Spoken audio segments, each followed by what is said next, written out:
Alright guys, it is Wednesday and here's what's going on. So I went ahead and sanded as much as I could today.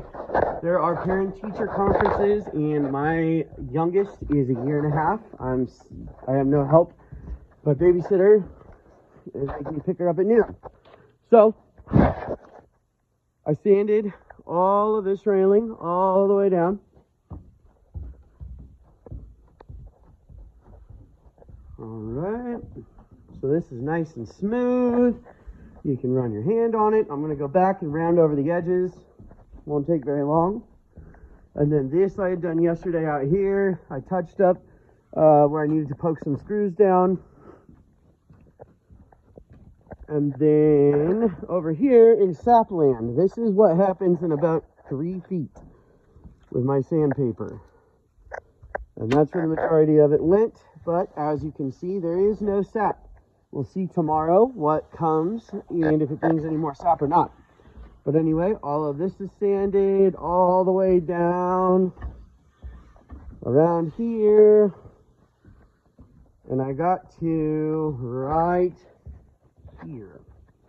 So what's left to sand is this run, that short run of that going down, and then the lower deck. So my plan is, if I can get back here today, I've asked the babysitter after the parent-teacher conference if she could come. I have a parent-teacher conference at 3, so I'm not counting on making it back, but anyway, the majority of this is done. So what I'm planning on for tomorrow is, first off, we got to finish the sanding, and then we're going to start masking and staining. With the masking, I am going to probably mask off. We'll see if I can get tape to stick.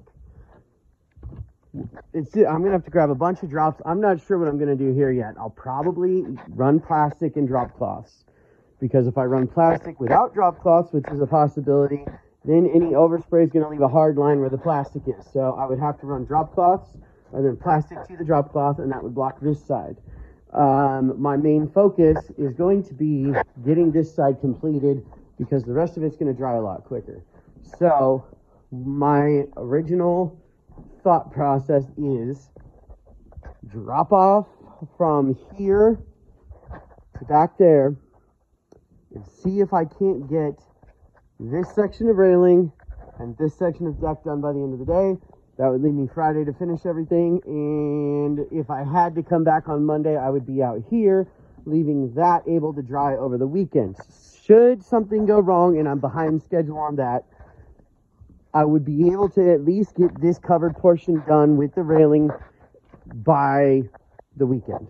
So this will be done by the weekend. This is the main part that's going to take the most to dry, but because I did the pressure washing, you can see I'm not real concerned about it.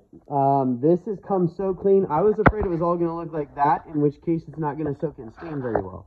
This, I did an exceptionally good job pressure washing. It is going to soak and stain. I know it is. I've done this a bunch of times. We're going to be fine. Out here, we're going to be it's going to be fine. Will I be done with the job? I believe so. I think we're going to be there. And honestly, I'm low on the bid. So, again, I just keep going back to where you said it better be a good job for $4,000. $4,000 is a good price.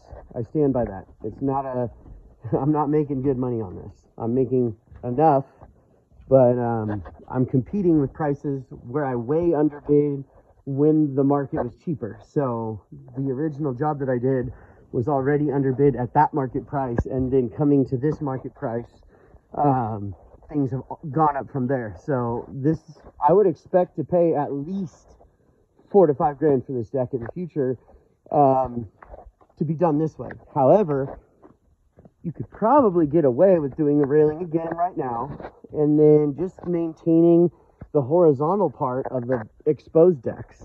Under here is going to stay pretty good. So like every couple of years, you'd be looking at, maybe $800 or something to do the rest of it.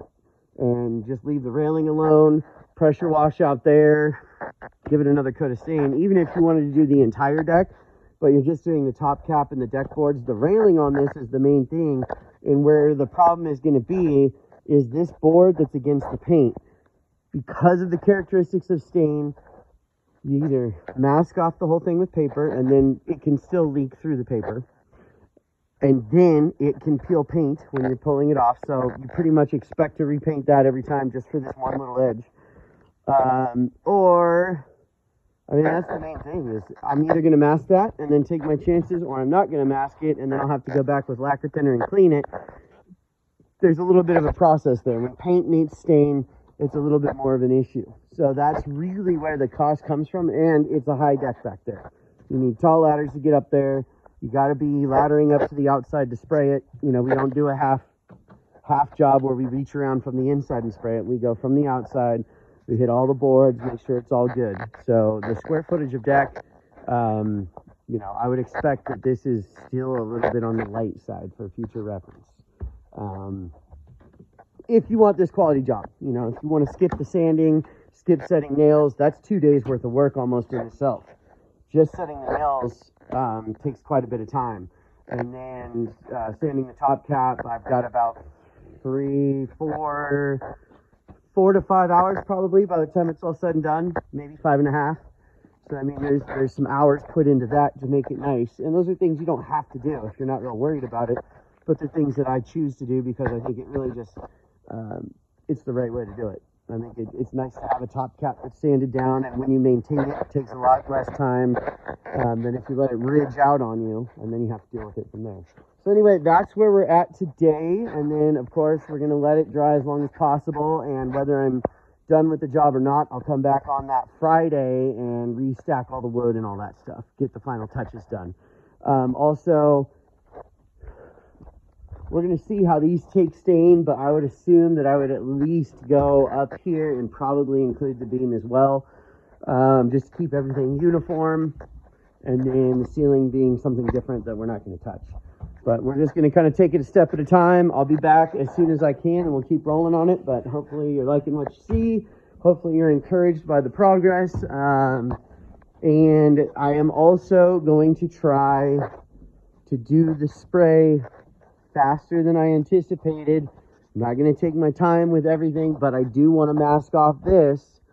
Last time I had 2 guys up here that I was paying to hold a drop cloth, and this time I'm probably going to run plastic over this whole thing so we don't have overspray going on your windows. It would be really easy if I could just do it on these 2, but I really think it would be a smart idea for me to go ahead and do the whole thing. The other way that I could do it is to put a drop cloth up here with some rags. But anyway, we're going to see what the wind's doing. I'm going to use a smaller tip on this section of deck where I'm getting less overspray with a lower pressure. It's a fine finish, low pressure tip, and that will allow me to do that. Now, once I'm on the inside, spraying the outside takes a good minute. The inside, I'm standing on a deck. It's super fast, super easy. And then wiping all the drips. You want to go afterward and take care of any excess stain that pools up under here, under the pickets, under the horizontals. And then from there, we've got the little bit of painting to do, which I would assume I really need to be done with this job by Wednesday of next week at the latest. So that's where I'm at as far as what I need to do, and that includes painting. I'll look into this flashing. I haven't really even thought about that at this point because I just want to make sure that I get the main focal points we discussed done. So that's it for today, and I will talk to you soon. Have a great one.